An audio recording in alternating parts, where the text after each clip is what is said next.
नेतुल्य भाइयों, माँ शक्ति। आज स्वाध्याय चिंतन का हमारा क्रमांक है 522 और आज हमारे बीच में आदरणीय प्रोफेसर डॉक्टर आर के काला साहब। आज आपका जो विषय है वो सांख्य दर्शन का परिचय। काला साहब इससे पूर्व भी कई विषय ले चुके हैं, कबीर पे और भी कई विषय लिखे हैं। अब हम आदरणीय काला साहब से निवेदन करते हैं कि आज का उद्घोष करें। धन्यवाद भाई अरविंद जी। समस्त उपस्थित सज्जनों को मेरी ओर से नमस्कार स्वीकार हो। इससे पहले कि मैं अपनी वाणी को शुरू करूं और प्रार्थना कर लेते हैं ईश्वर के चरणों में। ओम भूर्भुवः स्वः तत्सवितुर्वरेण्यं भर्गो देवस्य धीमहि धियो यो नः प्रचोदयात्। ओम अस्तो मा सद्गमय तमसो मा ज्योतिर्गमय मृत्युर्मामृतं गमय। ओम सर्वभवन्तु सुखिनः सर्वे सन्तु निरामया सर्वे भद्राणि पश्यन्तु मा कश्चित् दुःखभाग् भवेत्। शांति शांति शांति। आज का जो विषय है सांख्य दर्शन का परिचय। अध्यात्म में कुछ ऐसे सवाल है जो अक्सर पूछे जाते हैं। मैं कौन हूं, मैं कहां से आया हूं, ये संसार का निर्माता कौन है, ये संसार कहां से आया है, और प्रकृति क्या है, प्रकृति के 3 गुण कौन से हैं। ये सब ऐसे सवाल हैं अक्सर खड़े किए जाते हैं। तो आज का जो विषय है सांख्य दर्शन का परिचय। भारत में 9 दर्शन धार्मिक हैं, आध्यात्मिक हैं। इन 9 दर्शनों में 3 दर्शन नास्तिक दर्शन हैं और 6 दर्शन आस्तिक दर्शन हैं। फिलॉसफी के 9 अंग हैं इस तरह से। नास्तिक दर्शन का मतलब यह नहीं कि वो विश्वास नहीं करते ईश्वर पर, वो विश्वास करते हैं एक सिवाय चारवाक को छोड़ करके। बाकी 2 दर्शन जो हैं भगवान को मानते हैं पर वेदों की बात नहीं मानते। जो वेदों में लिखा है उसको नहीं स्वीकार करते, इसलिए उनको नास्तिक कहा गया है। तो पहला दर्शन जो है नास्तिक दर्शनों में वो चारवाक का है।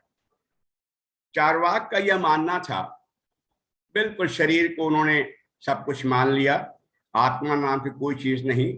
चारवाक ये कहते थे कि जब तक शरीर है, जब तक जियो सुख से जियो, कर्जा करके घी पियो।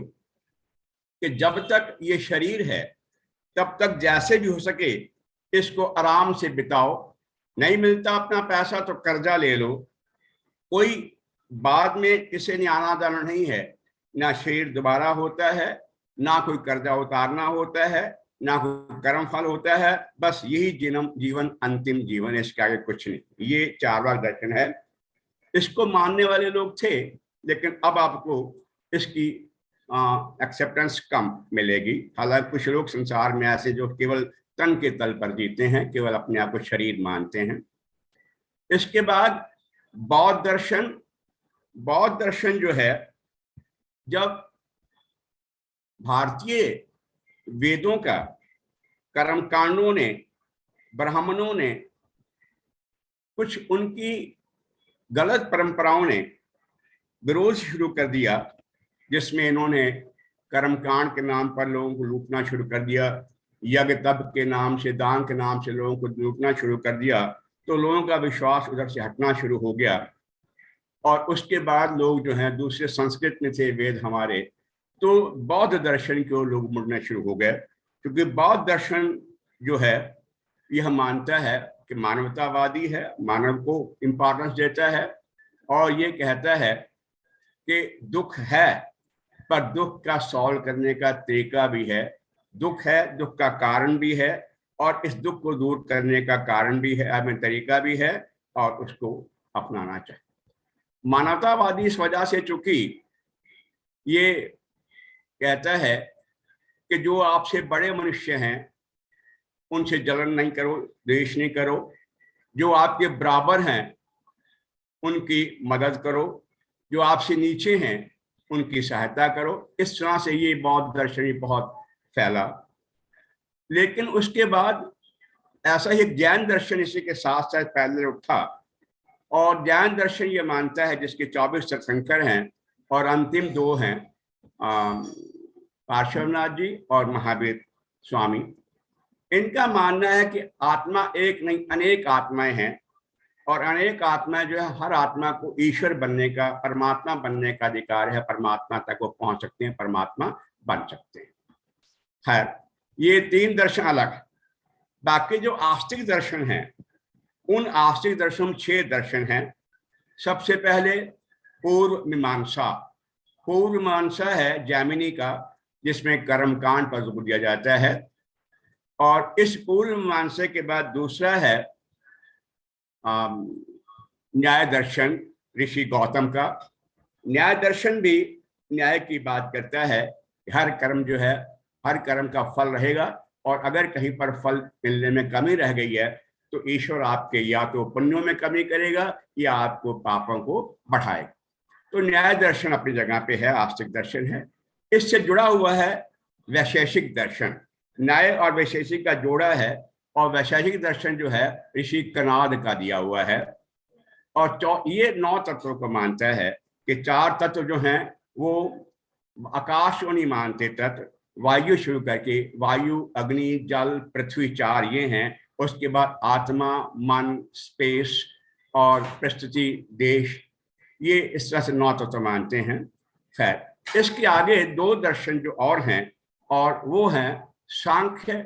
सांख्य दर्शन जो आज का विषय है, और उसके साथ है योग दर्शन पतंजलि का। सांख्य दर्शन जो है ये 24 तत्वों को, और 25वां तत्व जो है स्वयं पुरुष है, चेतना है, 25 तत्वों से प्रकृति की रचना मानते हैं। और उसके बाद जो है योग दर्शन, ये अनुशासन की बात करता है। अथातो धर्म जिज्ञासा नहीं, अथातो ब्रह्म जिज्ञासा नहीं, अथातो योग अनुशासनम, ये अनुशासन की बात करता है, जिसमें अष्टांग योग है। ये पतंजलि का दिया हुआ है। और वैशेषिक दर्शन जो सांख्य दर्शन है, ये कपिल मुनि का है। और कपिल मुनि जो है 24 अवतारों में आते हैं। विष्णु के 24 अवतार हैं, उनमें एक अवतार कपिल का है। और कपिल का नाम जो है, कपिल मुनि का नाम रामायण भी है, वाल्मीकि रामायण में भी है, और कृष्ण ने भी गीता में उनका उल्लेख किया है। तो इस तरह से ये दर्शन ज्यादा पुराना, ज्यादा वैज्ञानिक। और 6वां दर्शन जो है वो कहलाता है उत्तर मीमांसा। उत्तर मीमांसा या वेदांत। वेदांत जो है उपनिषदों पर है।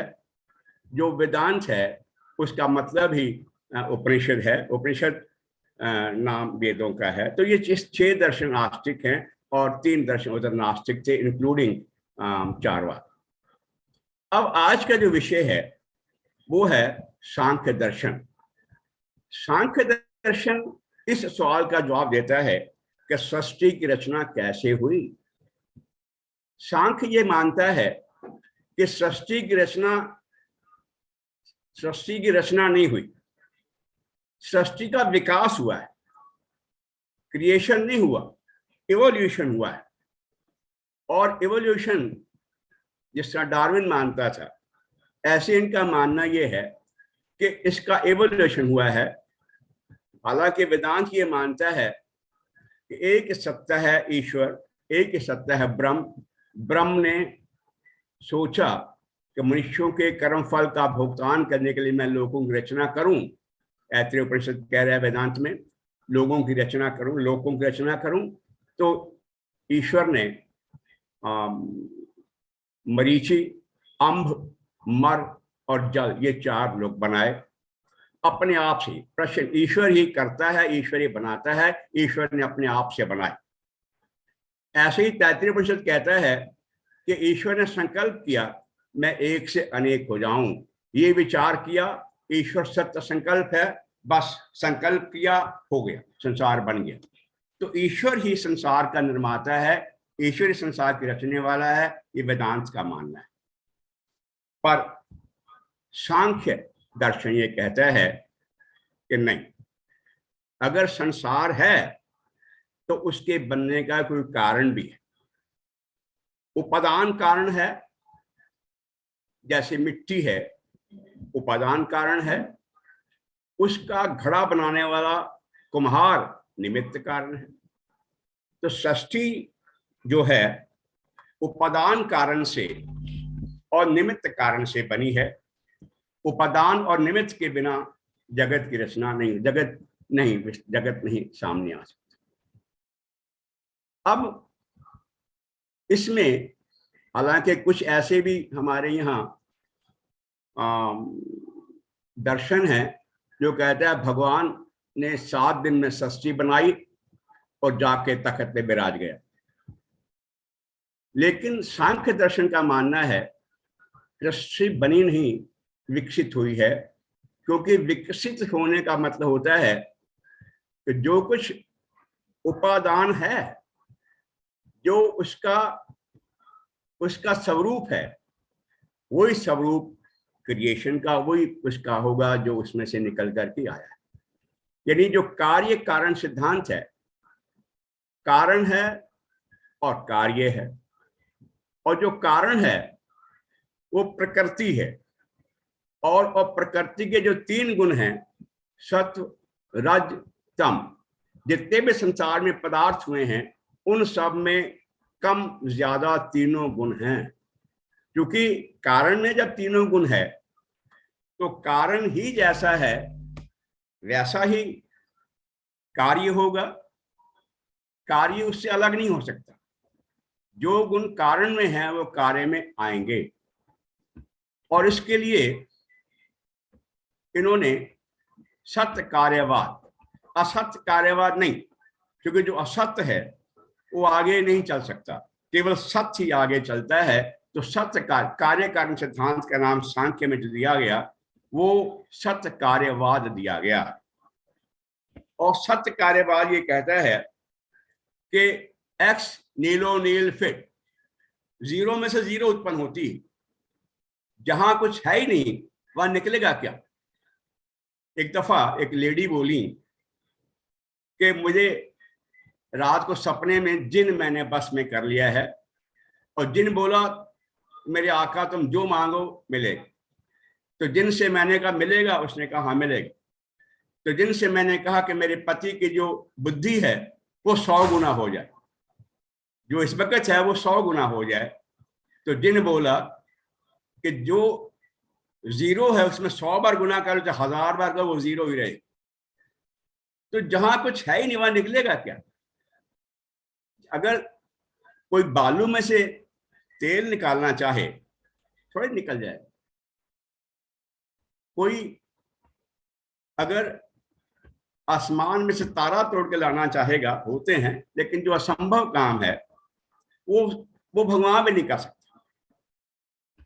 और सांख्य वालों का तो ये मानना है कि जो चीज नहीं है उपादान में, जो प्रकृति में नहीं है, ईश्वर भी नहीं बना सकता। क्या ईश्वर ट्रायंगुलर स्क्वायर बना सकता है? जब प्रकृति में नहीं है, ट्रायंगुलर स्क्वायर बन ही नहीं सकता, तो ईश्वर कैसे बना लेगा। तो सांख्य दर्शन जो है कपिल मुनि का है, कपिल ऋषि का है, बड़ा साइंटिफिक है।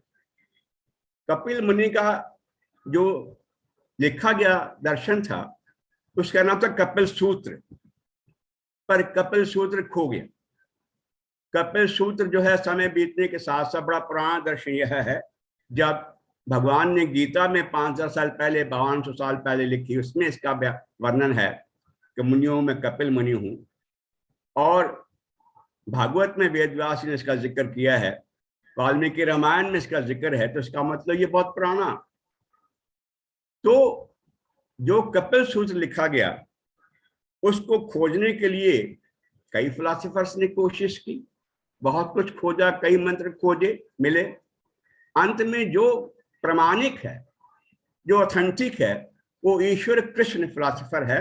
ईश्वर कृष्ण की जो सांख्य कारिका है, उस सांख्य कारिका में से चीजें ली गई। मैंने आज के अपने इस उद्बोधन का आधार डॉक्टर हिम्मत सिंह सिन्हा, डॉक्टर एच.एस. सिन्हा, जो कुरुक्षेत्र यूनिवर्सिटी में HOD थे फिलॉसफी डिपार्टमेंट के, आज वो 92 साल के हैं। उनके प्रवचन आज भी वीडियो पर अपलोड रहते हैं। तो उनके द्वारा जो खोजा गया, बहुत बड़े विद्वान हैं, उन्होंने बहुत कई सारे वीडियोस बनाए हैं वेदांत के ऊपर भी, दर्शनों के ऊपर भी। और उसके बाद विभिन्न तरह की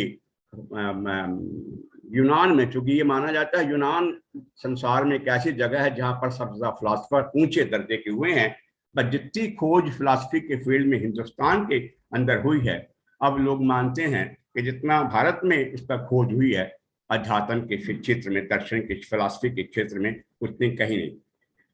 तो बड़ा लंबा कैरियर रहा है सिन्हा साहब का, और इन्होंने जो वर्णन किया है उसको मैंने आधार बनाया है।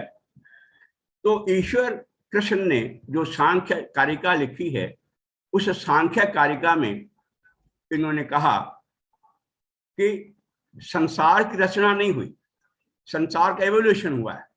क्योंकि जो प्रकृति के गर्भ में अव्यक्त है, प्रकृति के गर्भ में प्रकृति को कहा गया ये सर्वे गर्भा है, यह महाशक्ति है, यह महाजननी है, और इसको प्रिमोर्डियल मैटर भी कहा गया और प्रधान कहा गया।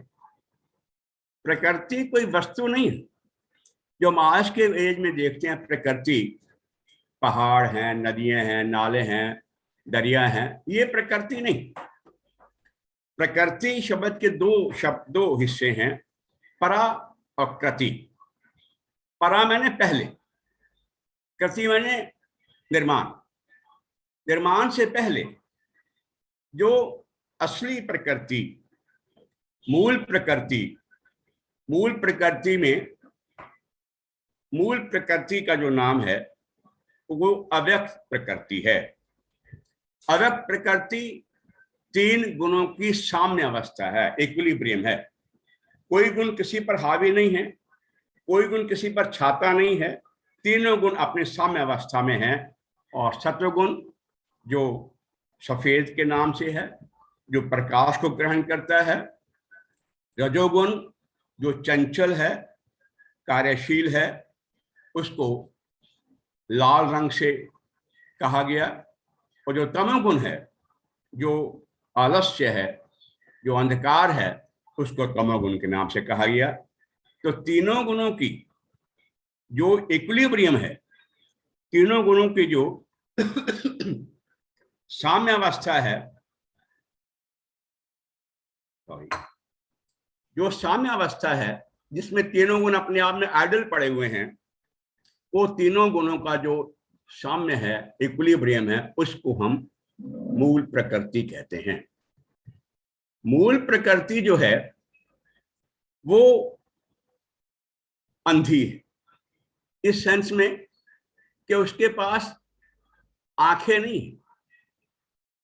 मूल प्रकृति जड़ है, जड़ को कौन से रास्ते जाना उसको रास्ता पता नहीं, लेकिन उसके मन में तमन्ना यह है कि जो मेरे गर्भ में व्यक्त अव्यक्त है, जिसको मैंने समेटी हुआ है, जो मेरे पास है, उसको मैं व्यक्त कैसे करूं। जब तक व्यक्त ना हो तो अव्यक्त चीज का कोई फायदा नहीं है। वो उसके परेशान नहीं कर रहा है कि अव्यक्त को मैं व्यक्त करूं। तो प्रकृति के अंदर बहुत कुछ है। तो मूल प्रकृति जिसका जिक्र किया, जो तीनों गुणों के साम्य अवस्था है, वो पोटेंशियलिटी है, रियलिटी नहीं। उसके अंदर जो भी चीज है, उसके अंदर सब चीजें हैं, सब चीजें हैं। जो जो उसको पुरुष पेनिट्रेट करता है, जो जो उसको कुरेदता है, उसके अंदर बहुत कुछ, सब कुछ है। लेकिन जब तक किसी बीज को बोरे में रखा जाए तो उसका कुछ नहीं निकलने वाला। लेकिन जब उसको प्रस्तुति मिल जाती है, उसको जमीन मिल गई, हवा मिल गई, पानी मिल गया, वो अंकुर बनती है, पौधा बनता है, वृक्ष बनता है, फल निकलते हैं। लेकिन बेशक उसके अंदर ताकत है, पर निकलेगा वही जो उसका बीज में समाया हुआ, जो कारण में है वही कार्य में निकल के आएगा, अलग कुछ नहीं आएगा। तो प्रकृति के जो तीनों गुण हैं वो शांत हैं अभी। तो न्यूटन ये कहा करता था कि किसी भी मैटर को, जो जड़ है, उसको एक्टिवेट करने के लिए इक्वल अपोजिट फोर्स चाहिए। जब तक इक्वल अपोजिट फोर्स नहीं मिलेगी उसको हिलाने के लिए, धक्का देने के लिए, तब तक वो मूवमेंट में नहीं आ सकता। ये न्यूटन ने कहा। बाद में न्यूटन, आइंस्टाइन वगैरह इसमें संशोधन ने किया कि इसमें कोई धक्का देने की जरूरत नहीं, क्योंकि मैटर जो है, मूल प्रकृति जो है, वो निराकार मैटर की शक्ल में है। उसका कोई निराकार शक्ल में उसका स्पेस और मास है, और वो एक चक्र है, घूमता रहता है। घूमते घूमते उसके अंदर जो उसका रजोगुण है, जो मैटर जो है, उसके अंदर ही उसके मोशन की इनहेरेंट शक्ति है। बाहर से कोई फोर्स लगाने की जरूरत नहीं है। ये आइंस्टाइन ने कहा कि न्यूटन ने भी इसको माना कि जो ये 20वीं शताब्दी की खोज साइंटिफिक, कि जो भी उसके अंदर मैटर में मोशन का गुण है वो इनहेरेंट अपने अंदर ही शामिल है, वो उसको मोशन में ले आता है।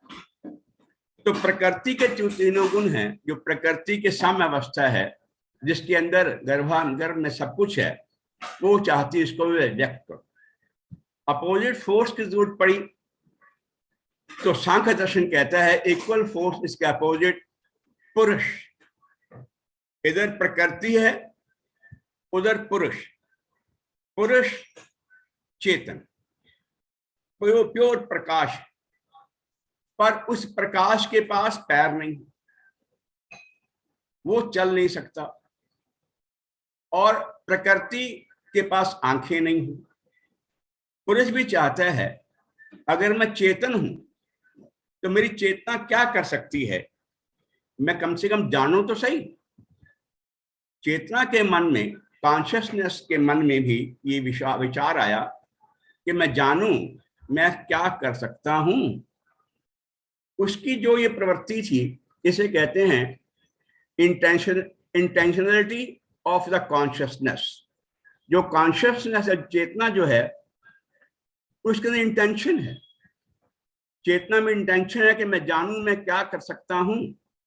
वो अपनी ताकत को जानने के लिए, आजमाइश करने के लिए कि मैं क्या कर सकता हूं, वो खोज में है। कोई ऐसा मीडियम मुझे मिल जाए, ऐसा माध्यम मिल जाए जिसके मदद से मैं अपने आप को व्यक्त कर सकूं, अपने आप को जान सकूं कि मैं क्या।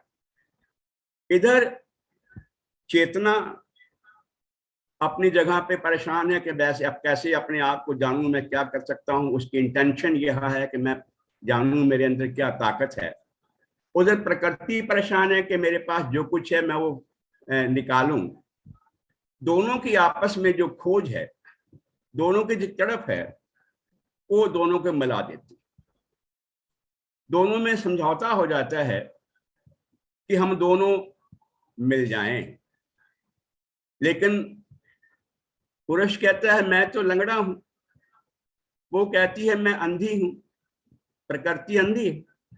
उनका समझौता ये हुआ कि जैसे एक जंगल में आग लगी हो और दोनों खड़े हों, अंधा भी लंगड़ा भी, तो दोनों समझौता कर लेते हैं कि आप ऐसा करो, मेरे कंधे पर बैठ। प्रकृति ने कहा पुरुष से, तुम लंगड़े हो, चल नहीं सकते, पर दिशा दिखा सकते, तुम्हारे पास प्रकाश है ना। मैं अंधी हूं तो मुझे प्रकाश पर मेरे पैर हैं, मुझे दिशा नहीं मालूम किधर जाना है। तुम्हें दिशा मालूम पर तुम्हारे पास पैर नहीं, तुम मेरे कंधे पर बैठ जाओ, तुम मुझे रास्ता दिखाना, मैं तुम्हें ले चलूंगा, उस जंगल की आग से दूर हो जाए। तो दोनों में समझौता हो गया। दोनों के समझौते से पुरुष ने अपना प्रकाश प्रकृति पर डाला। पुरुष के प्रकाश के डालते ही तीनों गुण में हलचल मच गई। जो तीनों गुण अब तक आपस में साम्य अवस्था में थे, उन तीनों गुणों में हलचल हो गई। जब हलचल हुई, हर गुण अपने आप को आगे लाने की कोशिश करने लगा। सत्वगुण भी, रजगुण भी, तमोगुण। और जैसे कोई नर्तकी नाचती है और देखती है कि मुझे प्रशंसा मिले, सब ओर से लोग मुझे स्वीकारें, अप्रिशिएट करें, तो एक दूसरे गुण ऊपर चढ़ना चाहते हैं। तो जैसे ही प्रकाश उनको मिला, प्रकाश के अंदर प्रकृति के तीनों गुण हिलने लगे और उसमें से विभिन्न चीजें निकलने लगी। क्योंकि जो तीनों गुण हैं, तीनों गुणों का अपना अपना असर है। फ्रायड ये कहा करता था कि तीन आसक्तियां इंसान की होती हैं, तीन तृष्णाएं होती हैं। एक इद, आईडी इद, दूसरा ईगो, तीसरा सुपर ईगो। इद जो है वो तमोगुण है, जो प्लेजर चाहता है हर हालत में, कहीं से प्लेजर मिले। तमोगुण का गुण है आलस्य और प्रमाद, पर सुख चाहता। और ज्यादा सुख किसमें? संसार के विषयों में, सेक्स में। इद चाहता है, तम गुण चाहता है कि मुझे सेक्स मिले, जहां मिले वहां उसे एंजॉय करना चाहता है। ये इद का गुण है फ्रायड के अनुसार, जो बड़ा भारी साइकोएनालिस्ट था। दूसरा गुण है ईगो। कुछ लोग ऐसे होते हैं जो समाज में सम्मान चाहते हैं। यानी अगर कोई आदमी देखने लगा है कि समाज में मेरी इज्जत बढ़े, फोटोग्राफर से कहता है अच्छा मैं झाड़ू देता हूं, तू मेरी फोटो खींच ले, कल अखबार में आ जाएगी। उसने कहा अच्छा, फोटो खींची, पता लगा कि अखबार में वो झाड़ू उल्टी ले खड़ा हुआ है। उसने कहा नहीं यार, इसको काट, नया और फोटोग्राफ। अपनी ईगो को सेटिस्फाई करने कई लोग ऐसे हैं जो जिंदगी भर सेक्स को सोचते नहीं है, अपने केवल स्टेटस, अपनी सम्मान बनाने के लिए। तीसरे होते हैं सुपर ईगो। इद, ईगो, सुपर। सुपर ईगो जो है ये महात्मा में होती है, जो चाहते हैं कि समाज का उत्थान। उनकी भी ईगो है संतुष्टि के लिए कि मेरा भी ईगो सेटिस्फाई हो जाए, कि वहां रेप हो गया, संसार कितना नीचे गिर गया है, लोग चित्र के नीचे उतर आए हैं, चित्र उनका ऊपर उठना चाहिए। और वो फला आदमी बहुत घमंडी हो गया, उसका घमंड दूर होना चाहिए। यानी इस तरह के इच्छाएं जो पालते हैं वो सुपर ईगो में शामिल होती हैं, जो कि मौलिक, जो नैतिक और मूल्यों के प्रति होती हैं। ऐसे ही तीन गुण जो हैं, तम गुण, शत्रुगुण और रजोगुण। तम गुण प्रमाद का परिचय है, रजोगुण चंचलता का विषय है, और जो सत्वगुण है प्रकाश का विषय है। सत्वगुण में प्रकाश को सत्वगुण ग्रहण करता है, पर फिर भी उस प्रकाश में जो सुख मिलता है, उसमें सत्वगुण का जो प्रकाश सुख होता है, उस सुख में दुख नहीं होता, सुख है पर आनंद नहीं। जो उसके बाद तत्व ज्ञान होता है वो इस सत्व ज्ञान से, सत्व के सुख से बड़ा होता है, क्योंकि सत्वगुण है तो प्रकृति का ही ना। प्रकृति के गुण जो होते हैं वो एक सीमा तक गुण देते हैं, सुख देते हैं, उसके बाद केवल आनंद जो है तत्व ज्ञान का।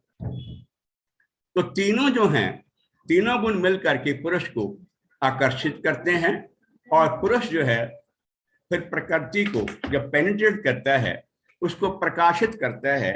तो सबसे पहला जो गुण, रचना कैसे हुई, विकास कैसे हुआ, अव्यक्त जो प्रकृति के गर्भ में था सामान, जो सर्वे गर्भा में या महाजननी में, महाशक्ति में या प्रधान में जो चीजें थी वो निकलने कैसे शुरू हुई। सबसे पहले सांख्यकार कहता है, सबसे पहले कॉस्मिक इंटेलिजेंस, समष्टि बुद्धि का विकास हुआ। सबसे पहला उदय हुआ समष्टि बुद्धि, कॉस्मिक इंटेलिजेंस। कॉस्मिक इंटेलिजेंस ने अब विचार किया कि मैं देखूं प्रकृति में क्या है। तो प्रकाश तो पड़ रहा है चेतना का, पर कॉन्शियसनेस जो कॉस्मिक थी उसने देखा कि जो मैं हूं ऐसे तो इसमें कोई चीज नहीं है। कोई कॉस्मिक या यूनिवर्सल चिड़िया किसी ने देखी है बन सकती हो? हमने चिड़िया, कबूतर देखा है, तोता देखा है, दूसल देखी है, कौवा देखा है, पर यूनिवर्सल चिड़िया तो नहीं देखी हमने कोई। यूनिवर्सल कबूतर भी नहीं देखा, यूनिवर्सल मोर भी नहीं देखा। ऐसे ही हमने कहा कि सब्जी बनाते हैं, पर यूनिवर्सल सब्जी तो कोई नहीं बनती। या तो गोभी बनेगी, या आलू बनेंगे, या कुछ और सब्जी बनेगी। तो यूनिवर्सल कॉन्शियसनेस से काम नहीं चला। यूनिवर्सल कॉन्शियस ने क्या किया कि मुझे पर्टिकुलराइज होना होगा, इंडिविजुअल होना होगा। जब तक पर्टिकुलराइज नहीं होंगी तब तक मेरा काम नहीं चलेगा। तो पर्टिकुलराइज होने के लिए यूनिवर्सल कॉन्शियस में से उदा हुआ अहंकार, मैं हूं। इंडिविजुअल चेतना जो है, इंडिविजुअल जो कॉन्शियसनेस है, इंडिविजुअल जो बुद्धि है, इंडिविजुअल बुद्धि वो अहंकार कहलाई, जिस अहंकार के कारण अहम पैदा हो गया कि मैं करता हूं, मैं देखता हूं, मैं सुनता हूं, मैं ये कर सकता हूं। शरीर को अपने तल पे उसने शरीर को ले लिया। तो कॉस्मिक इंटेलिजेंस से इंडिविजुअल इंटेलिजेंस यानी अहंकार पैदा हो गया। अहंकार ने अब पेनिट्रेट किया तो 5 तन्मात्राएं निकल के आई प्रकृति में से। पहले इंडिविजुअल, पहले यूनिवर्सल कॉन्शियस, यूनिवर्सल इंटेलिजेंस निकली, फिर दूसरा इंडिविजुअल इंटेलिजेंस यानी अहंकार हुआ। अहंकार के बाद 5 जो तन्मात्राएं थी, तन्मात्राएं, वो 5 तन्मात्राएं जिनसे महाभूत बने, 5 तन्मात्राएं पैदा हुई। और 5 तन्मात्राओं के बाद फिर और पेनिट्रेट किया चेतना ने, पुरुष ने प्रकृति को। उसमें से जो मूल प्रकृति है, चूंकि उसे किसी ने बनाया नहीं है, वो अनादि है पुरुष की तरह। दोनों ताकतें अनादि हैं, पुरुष भी और प्रकृति भी। तो जो मूल प्रकृति है, जो परा प्रकृति है, 3 गुणों की साम्य अवस्था, वो है केवल मूल प्रकृति। उस मूल प्रकृति में जब चेतन ने पेनिट्रेट किया, प्रकाश डाला, तो उसमें से जो विकृतियां पैदा हुई, वो विकृतियां थी यूनिवर्सल इंटेलिजेंस, इंडिविजुअल इंटेलिजेंस और 5 तन्मात्राएं। ये जो 7 तत्व हैं, ये 7 तत्व विकृतियां बनी, पर प्रकृति बनी, चूंकि उन्होंने आगे और पैदा किया। जो अहंकार है, अहंकार को अब काम करने के लिए कुछ चाहिए। उसने 5 ज्ञानेंद्रियां पैदा की। 5 ज्ञानेंद्रियां, आंख, कान, नाक, जिह्वा और त्वचा। 5 ज्ञानेंद्रियां जिनसे संसार का ज्ञान पैदा होता है। 5 कर्मेंद्रियां उसने पैदा की। और क्या चाहिए? 5 ज्ञानेंद्रियां के बाद 5 कर्मेंद्रियां पैदा की। 5 कर्मेंद्रियां, हाथ, पैर, मुंह, गुदा, उपस्थ, ये 5 ज्ञानेंद्रिय जिसे कहते हैं, ये 5 कर्मेंद्रियां पैदा हुई। और अहंकार को काम करने के लिए मन चाहिए, मन, एक मन पैदा हो। तो अहंकार से क्या पैदा हुआ? 5 कर्मेंद्रियां, 5 ज्ञानेंद्रियां और एक मन। उधर जो 5 तन्मात्राएं पैदा हुई, उन 5 तन्मात्राओं से 5 महाभूत पैदा हुए। वो 5 महाभूत आकाश, वायु, अग्नि, जल, पृथ्वी। तो ये जो 7 हिस्से बीच के थे, यानी conscious intelligence, universal consciousness, universal intelligence, individual intelligence यानी अहंकार, और 5 तन्मात्राएं, ये 7 चीजें जो हैं, इनका नाम कहा गया प्रकृति विकृति। क्योंकि ये निकली मूल प्रकृति में से विकृति हो गई, इन्होंने और आगे जनरेट किया, उससे हो गया विकृति। तो ये 5-7 कहलाई प्रकृति विकृति।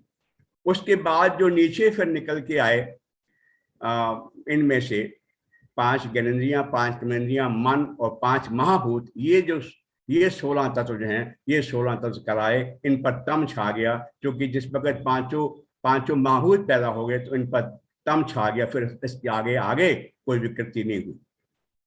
तो ये 24 तत्व से पैदा हो गए, यानी एक मूल प्रकृति और 7 उसके बाद जो थी 5 तन्मात्राएं, एक कॉस्मिक इंटेलिजेंस, एक अहंकार, 7 ये विकृतियां प्रकृति हो गई, प्रकृति विकृति हो गई। फिर 16 तत्व आगे पैदा हुए। तो 16, 7, 23 और 24 25वां पुरुष जो चेतन। तो ये जो 25 तत्व हैं, सांख्य दर्शन कहता है इन 25 तत्वों से बना है, विकसित हुआ है संसार। जगत को किसी ने बनाया नहीं। जैसे वेदांत कहता है कि संसार ईश्वर ने बनाया, ईश्वर ही प्रकृति, ईश्वरी उपादान बना। इस सांख्य दर्शन का मानना यह है उपादान कारण प्रकृति है और इसमें से समान निकालने वाला प्रकाश है, उस प्रकाश को हमने पुरुष कहा। वो पुरुष जो है एक से अनंत हो गए, जिस तरह जैसे अहंकार हुआ उसी तरह से पुरुष अनेक हो गए, और अनेक पुरुष जो हैं उनकी भावनाएं, उनके विचार, उनकी कल्पनाएं अलग अलग सबकी हैं, सबकी एक जैसी नहीं। अब प्रकृति जो है इसे ही स्वयं में पुरुष को फंसाने का काम किया कि पुरुष जो है अब ये चेतना ये है, जाए नहीं, मेरे साथ रहे और मुझ में से और जो कुछ मेरे पास है उसे व्यक्त करता रहे। इसको एक शायर ने यूं कहा, क्योंकि जो इश्क होता है ना, हुस्न को देखता है, प्रकृति को देखता है। उसने कहा हुस्न इश्क जौके, जौक कवि शायर है, इश्क जौके मुफ्त में बदनाम है, इश्क जौके मुफ्त में बदनाम है, हुस्न खुद हाजिर है जलवा दिखाने के लिए। यानी जो प्रकृति है वो स्त्री के रूप में, नृत्यांगना के रूप में नाच करती है, और नाच करती है तो पुरुष उस पर आकर्षित रहता है, पुरुष उसके साथ साथ रहता है। यहीं से मुसीबतें शुरू हो गई पुरुष के लिए। पुरुष स्वयं चेतन है, उसमें कोई गुण नहीं है, वो अक्रिय है, निर्विकार है, निष्कलंक है, पर उसने प्रकृति के साथ रिश्ता जोड़ लिया, अपने को प्रकृतिगत मानना शुरू हो गया कि मैं प्रकृति ही हूं, अपने को कर्ता मान लिया। जो प्रकृति के तीनों गुण हैं, सत्व रज तम, ये तीनों गुण उस पर आकर के हावी होना शुरू हो गए। यानी अगर कोई शीशा केवल शीशा बना रहे कि उसके आगे कोई काला आदमी आए तो वो रोएगा नहीं, कोई गोरी महिला आए वो मुस्कुराएगा नहीं, अभिमान नहीं करेगा, उसके आगे चाहे गाय निकल जाए, चाहे बकरी निकल जाए, चाहे भैंस, वो उसको ऐसे ही दिखाएगा जैसी शक्ल है। पर अगर शीशा इस बात से जुड़ जाए, सुंदर महिला आई तो मैं तो सुंदर हो गया, कुरूप पुरुष आ गया हो रोना शुरू हो गया, मैं तो कुरूप हो गया, भैंस आए तो हो मैं तो भैंस बन गया, गाय आए तो फिर खुश हो गया। शीशा अगर स्वयं को जोड़ ले इन चीजों से तो उसकी अवस्था क्या होगी? ऐसे उन्होंने कहा कि चेतन पुरुष अपने आप में जो बिल्कुल निर्मल है, अपने आप में करता है, निष्क्रिय है, अलिप्त है, असंग है, वो अगर प्रकृति का जोड़ लेता है अपने आप को, तो प्रकृति के जो दोष हैं, प्रकृति के जो अवगुण हैं, रजोगुण का है, चाहे चंचल स्वभाव का, या अंधकार का तम है, आलस्य परमार्थ का, या सत्वगुण जो केवल क्षणिक सुख है, ये सारे गुण उस पर हावी हो जाते हैं। और उस पर हावी होने का मतलब है कि अब वो तमोगुण, उसके ऊपर तीनों गुण आ गए, और ये तीन तरह के जो ताप हैं, तीन तरह की जो व्याधियां हैं, वो चाहे दैहिक हों, आधिदैविक हों, या आध्यात्मिक। दैहिक का मतलब क्या है? जो शरीर को दुखी करने वाली हैं, तन में रोग हो गया, तन कमजोर हो गया, दुर्बल हो गया, शरीर फूल गया, पैरों में दर्द हो गई, टांगे घुटने परेशान कर, ये सब चीजें जो हैं, ये सारी चीजें जो हैं तम गुण की हैं। चंचलता है कि मन रुकता ही नहीं है, मन चंचल है। कृष्णा अर्जुन शिकायत करता था कि मेरे मन जो है ये चंचल है, इस तरह से लगातार मुझे भगाता रहता है, मैं रुक नहीं सकता कहीं पर। तो वो भी गुण उस पर आ गया।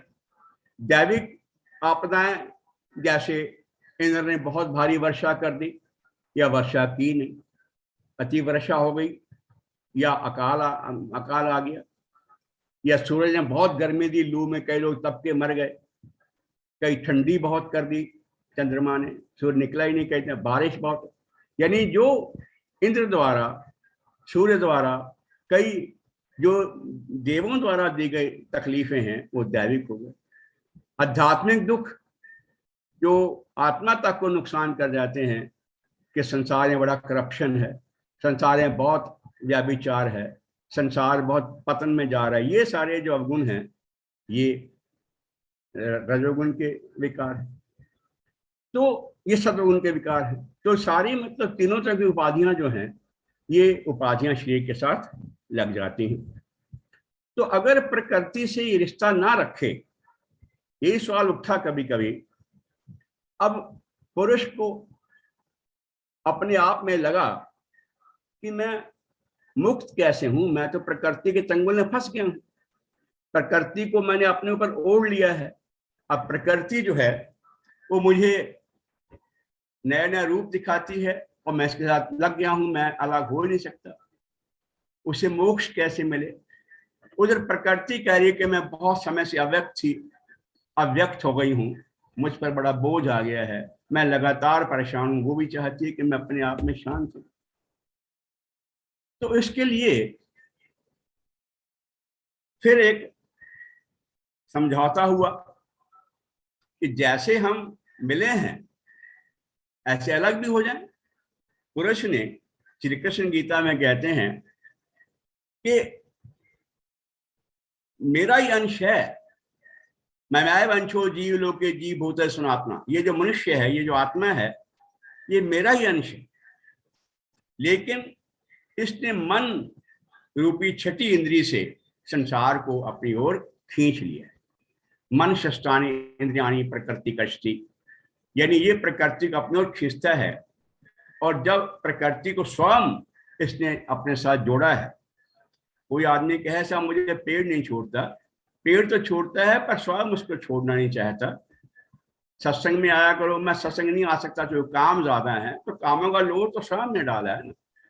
तो अगर मनुष्य अपने आप को प्रकृति से आजाद कर ले, अपनी चेतन अवस्था में आया कि मैं चेतन हूं, मुझे तो प्रकृति को वास्ता ही नहीं है, मेरा जो स्वरूप है अविनाशी है, चेतन है, केवल प्रकाशित करना है, केवल प्रकाश है।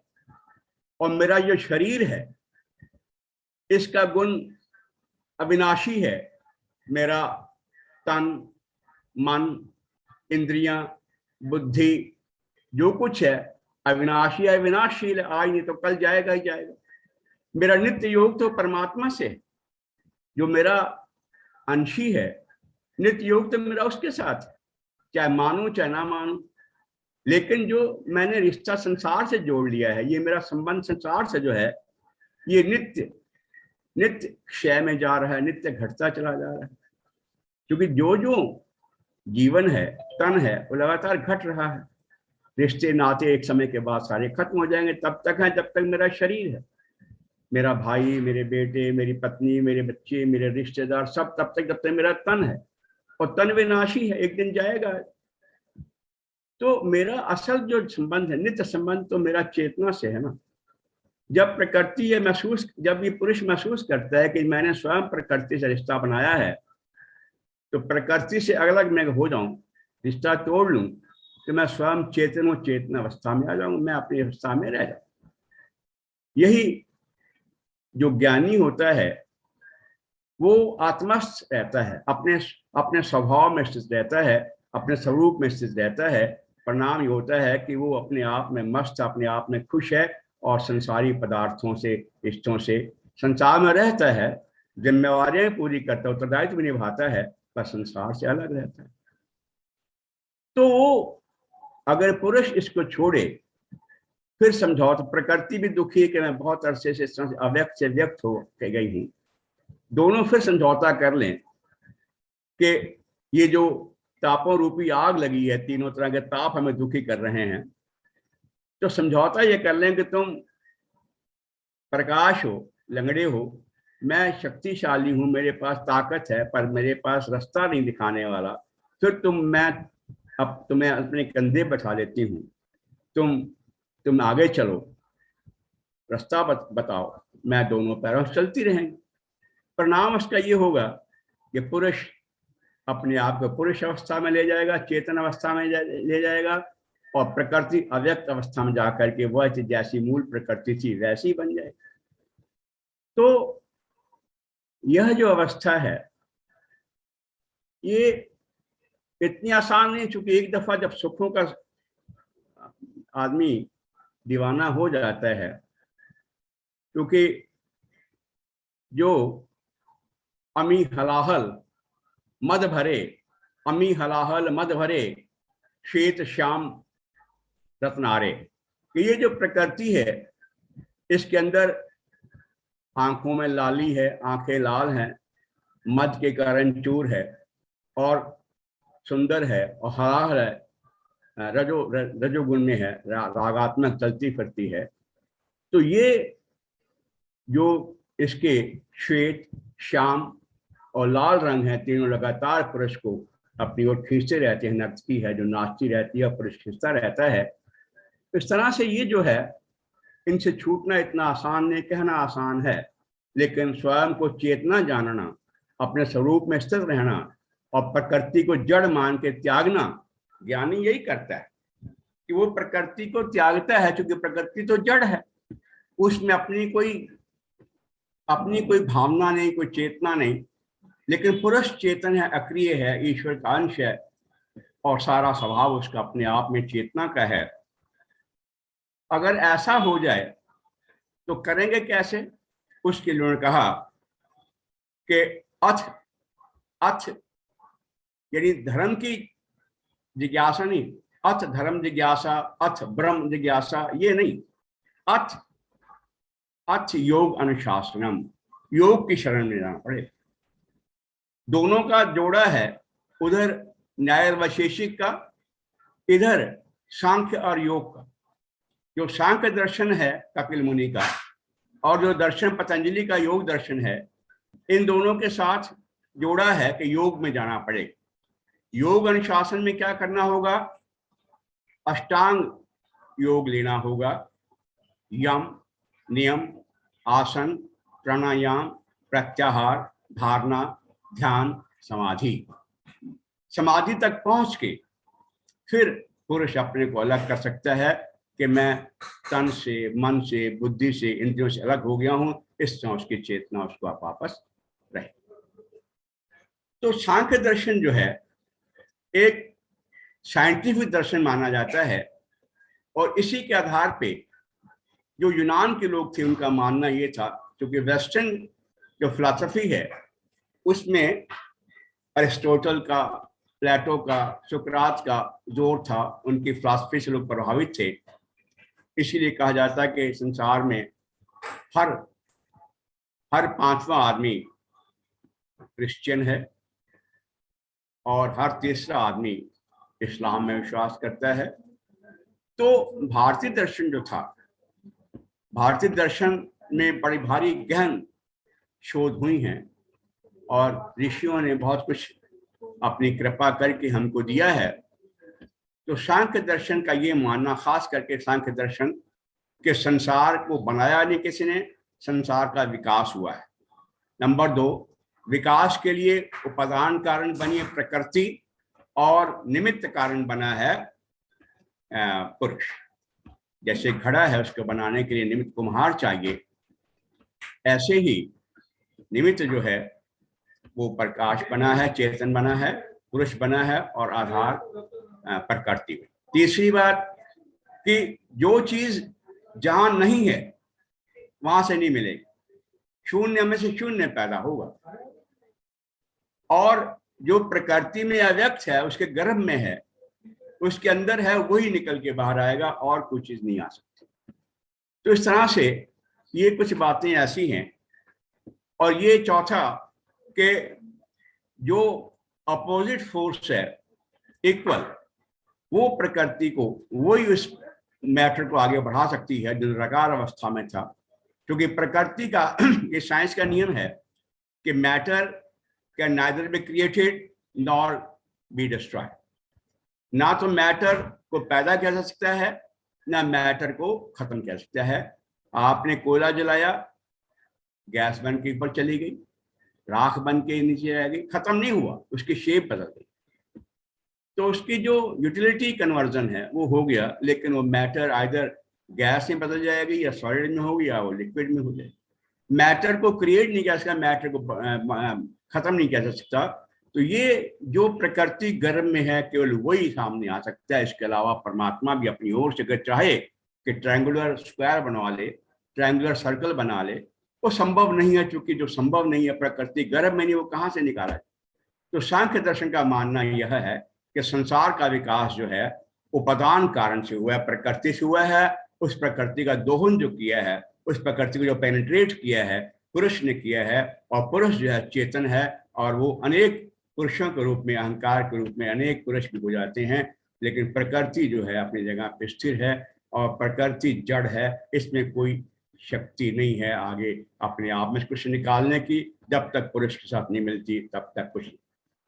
तो ये कई सारे सवाल, खास करके कि संसार का विकास कैसे हुआ, संसार की रचना कैसे हुई, उसको सांख्य दर्शन ने, सांख्य कपिल सूत्र नाम की जो किताब कपिल मुनि लिखी थी वो अवेलेबल नहीं है, लेकिन जो सांख्य कारिका ईश्वर कृष्ण ने, फिलोसोफर ने इकट्ठी की है वो उपलब्ध है। और ईश्वर कृष्ण ने जो बातें बताई हैं वो सांख्य दर्शन का मूल। इन्हीं शब्दों से मैं अपनी वाणी का विराम दूंगा, और जिस महात्मा का कोई जिज्ञासा हो कृपया पूछ। धन्यवाद। धन्यवाद आदरणीय प्रोफेसर डॉक्टर आर.के. काला साहब। आज आपने सांख्य दर्शन का परिचय लिया। अब मैं सबको अनम्यूट कर रहा हूँ, और उसके बाद 2 शब्द हमारे आदरणीय वागी शर्मा जी बोलेंगे, और जिस किसी का कोई प्रश्न हो वो आदरणीय प्रोफेसर डॉक्टर आर.के. काला साहब से पूछ सकते हैं। बहुत बहुत आभार धन्यवाद डॉक्टर साहब, क्योंकि भारतीय दर्शन के 6 प्रकारों में से सांख्य भी एक दर्शन है, जो कि प्राचीन काल में बहुत लोकप्रिय और बहुत ज्यादा प्रचलित रहा है। बेशक। कई मामलों में तो देखा जाए तो गीता में भी काफी हद तक सांख्य भारतीय ये दर्शन मिलता है, लेकिन कई मामलों में गीता इसको का विरोध भी इस मामले में चुप है। हाँ, कई दफा जी, लेकिन कई मामलों में ये कर्मण्यवाधिकारस्थ के हिसाब से ये एक सपोर्ट भी कर रहा है ये सांख्य दर्शन। एक्चुअली ये अद्वैत वेदांत से बिल्कुल विपरीत है। हाँ, अद्वैत क्योंकि इसकी मान्यता बिल्कुल अलग, क्योंकि अब इसमें कपिल मुनि ने बिल्कुल अलग बताया। क्योंकि सांख्य का वैसे अगर देखा जाए तो सांख्य का मतलब है संख्या या उनका विश्लेषण, और यही इसकी प्रमुख धारणा है कि जो सृष्टि है वो प्रकृति पुरुष से बनी है।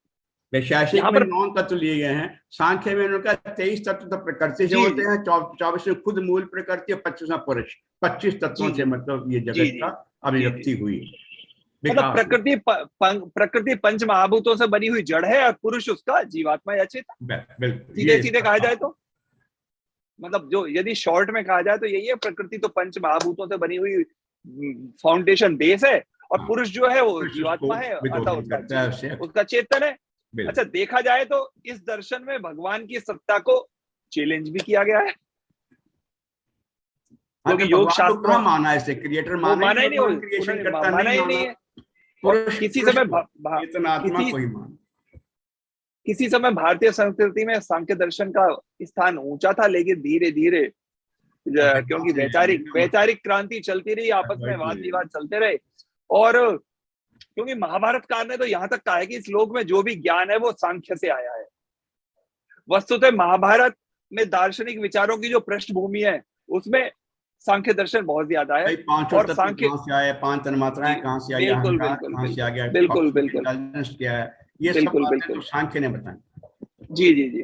और सबसे सांख्य दर्शन की सबसे बड़ी महानता यह है कि इसमें सृष्टि की उत्पत्ति भगवान के द्वारा नहीं मानी गई, बल्कि इसे एक विकासात्मक प्रक्रिया के रूप में बताया गया, समझाया गया, माना गया, और सृष्टि की अनेक अवस्थाओं से गुजरने के बाद वर्तमान स्वरूप को ग्रहण करने की जो स्थिति है उसके ऊपर इन्होंने जोर दिया गया। आपने इस बहुत ज्यादा कठिन, बहुत ज्यादा गूढ़, बहुत ज्यादा क्लिष्ट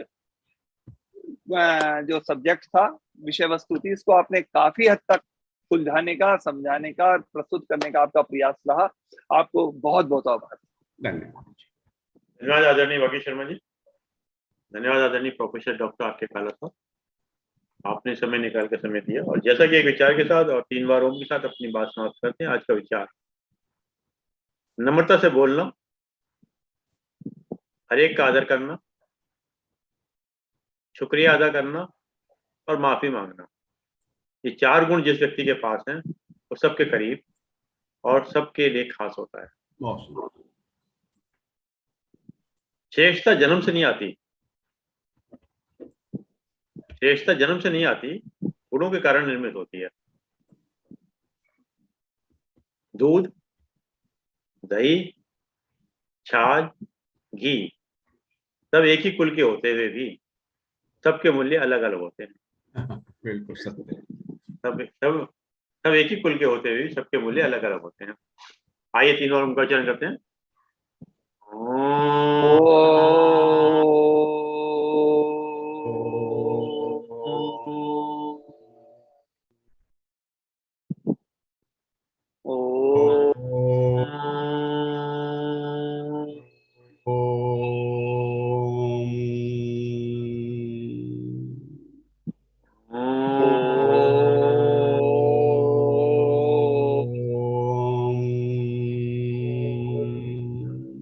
शांति शांति शांति शांति शांति शांति। शांति। सभी को प्रणाम।